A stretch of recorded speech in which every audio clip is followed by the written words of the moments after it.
The welfare state and man in the house?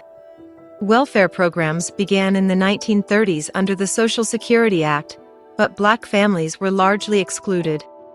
These programs were designed to support white widows and their children, while black families were shut out due to discriminatory local policies. Many black families worked as sharecroppers and domestic laborers, jobs that did not qualify for assistance. This exclusion was intentional, reinforcing racial hierarchies. By the 1950s, as more black families migrated from rural areas to cities, they gained increased access to welfare benefits.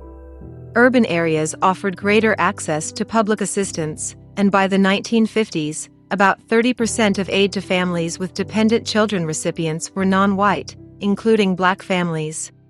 But increased access came with increased surveillance. Welfare officials began to impose stricter oversight on black households, leading to one of the most notorious policies of the era, the man-in-the-house rule.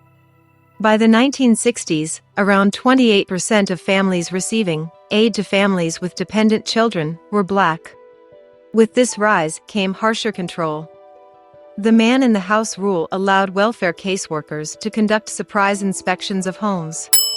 They searched for signs of a man living in the house, like men's shoes, clothing, or personal items. If they found any sign of a man, the family's welfare benefits were immediately cut off.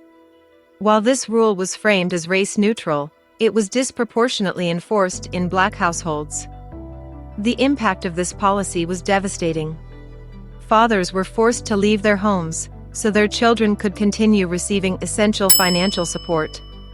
Staying in the home meant risking the loss of welfare benefits. But they were blamed for being absent, although their absence was the result of a system designed to force them out.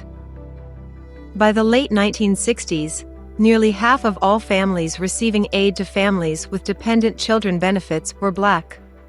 This increase was caused by systemic issues like unemployment, low wages, and economic hardship, all of which pushed families to seek support.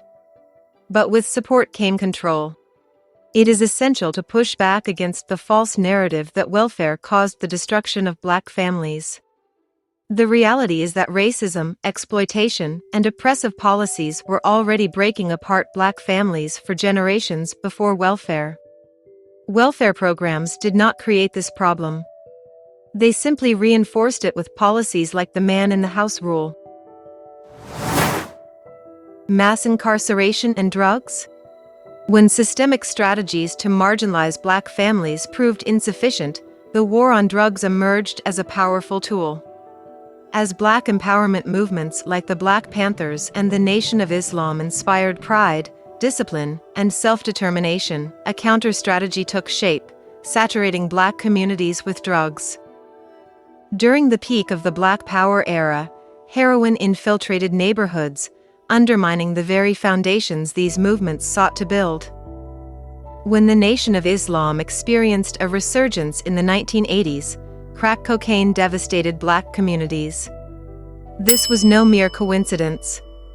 While these movements strived to uplift black men and families, drugs were weaponized to weaken them, trapping them in cycles of addiction, arrest, and incarceration. That's a wrap, History Seekers. Catch the full story on YouTube. Thanks for watching. Peace and love.